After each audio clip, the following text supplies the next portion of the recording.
अस्सलाम वालेकुम एवरीवन, कैसे हैं आप सब।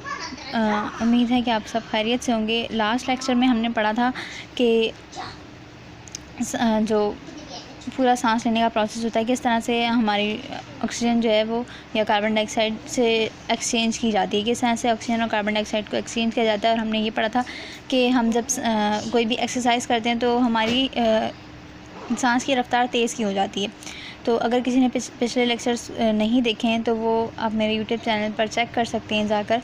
तो आज हम पढ़ेंगे रेस्पिरेटरी डिसऑर्डर्स के तनफ़ुसी नुकाइस क्या क्या होते हैं, क्या क्या जो हमारा रेस्पिरेटरी ट्रैक है, पूरे पार्ट्स हैं, लंग्स हैं, ट्रैकिया है, उन सब में क्या क्या जो है वो डिसऑर्डर्स आ सकते हैं, क्या क्या बीमारियाँ आ सकती हैं उसमें। अब सबसे पहले ब्रोंकाइटिस सांस की नालियों की सूजन को कहते हैं। ब्रोंकाइटिस जिसमें जो हमने पढ़ा था, जो हमारी होती है ब्रोंक्यूल होती हैं या ब्रोंकाई होती है, उनमें सूजन आ जाती है, तो इसे कहते हैं ब्रोंकाइटिस। ठीक है, अब इसकी वजूहात ये होती हैं कि जो सिगरेट पीते हैं ज़्यादा से ज़्यादा, तो उसमें सिगरेट जो पीते हैं उनके बैक्टीरिया होते हैं उनमें। अब बैक्टीरिया की वजह से ये जो हमारी ब्रोंकाई या फिर वो होते हैं, ब्रोंक्यूल्स होते हैं, वो सूज जाते हैं।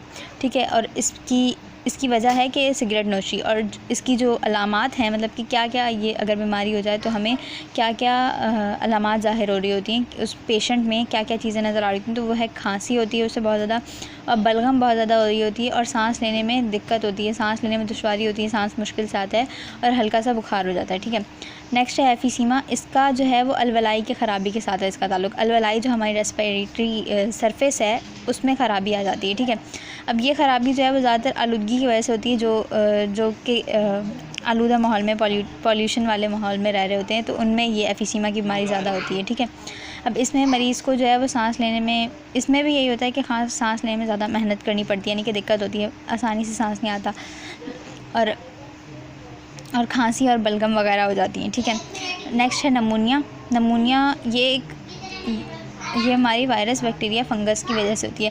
ठीक है, ये भी बीमारी जो है हमारी, अगर रेस्पिरेटरी ट्रैक है उसमें अगर कोई वायरस या बैक्टीरिया या फिर कोई फंगस चला जाए तो उसकी वजह से जो इन्फेक्शन पैदा हो जाता है उसकी वजह से ये बीमारी होती है। ठीक है, नमूनिया में अलवलाई में इन्फेक्शन हो जाता है, जो हमारी रेस्पिरेटरी सरफेस है उसमें इन्फेक्शन हो जाता है, और इसमें जो है वो पीप वगैरह भर जाती है। ठीक है, पस पड़ जाती है। ठीक है, और सांस लेने में मुश्किल आती है, क्योंकि जब रेस्पिरेटरी सरफेस ही ख़राब हो जाएगी, उसी में ही कोई ना कोई ख़राबी आ जाएगी, तो हमें सांस लेने में मुश्किल होगी। अब इसमें भी जो अलामात हैं वो ये होती हैं कि बुखार होता है, खांसी होती है, सर्दी लगना, या फिर सीने में दर्द का शिकार हो जाते हैं मरीज़। एस्थमा है। एस्थमा में ये होता है कि जो फेफड़ों में जाने वाले हवाई रास्ते हैं, यानी कि वो हैं ब्रोंकाई या फिर ब्रोंक्यूल्स हैं, वो सूज जाते हैं। ठीक है, इसकी भी अलामत ये हैं कि सांस लेने में मुश्किल आती है, सीने में दर्द होता है, बुखार हो जाता है, और सीढ़ी जैसी आवाज़ें पैदा होती हैं। ठीक है, हमारे आवाज़ भी जो है वो ख़राब हो जाती है, और खांसी भी होती है। अब ये जो है वो दरअसल एस्थमा एक एलर्जी का अमल है। इसमें ये होता है कि इंसान को जो है वो धूल या मिट्टी से एलर्जी होती है। ठीक है, ये बज़ाहिर तो ये इंसान नॉर्मल नज़र, एस्थमा जिस भी मरीज़ को होता है उसको जो है वो कुछ चीज़ों से एलर्जी होती है, जैसे पोलन या मिट्टी, धुआं, जानवरों के बाल वगैरह, मतलब कि उससे जो है वो जानवरों से वो उनके करीब जाएगा तो उसको ये प्रॉब्लम शुरू हो जाएगी, मतलब कि सांस मुश्किल से आएगा। बज़ाहिर वो इंसान नॉर्मल ही नज़र आ रहा था, लेकिन मिट्टी से या धुएँ से, मतलब जो धूल वगैरह उड़ती है, इससे उसको जो है एलर्जी होने शुरू हो जाती है। इसकी वजह से उसको सांस लेने में मुश्किल आना शुरू हो जाती है। ठीक है, उस वक्त अब ये जो है ये जैसे सूजता जाता है तो जाहिर सी बात है कि जब जो नालियाँ हैं वो सूज। अच्छा, नेक्स्ट है कि लंग्स कैंसर, यानी कि फेफड़ों का सरतान।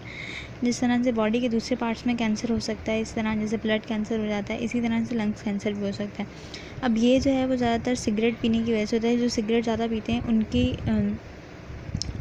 उनकी जो ट्रैक होता है पूरा, यानी कि ट्रैकिया वगैरह, इसमें जो है वो सिगरेट के धुएं के साथ साथ, और जो पूरी मतलब कि उस सिगरेट के धुएं की वजह से जो भी पोल्यूशन होती है, आलूदगी होती है, वो सब जो धुएं होते हैं वो फेफड़े में जाते हैं, और वहाँ पे कुछ गैर मामूली खलिए खुद ब खुद से पैदा हो जाते हैं। ठीक है, इस सिगरेट के धुएं की वजह से, और जो इसके बैक्टीरियाज़ होते हैं उनकी वजह से।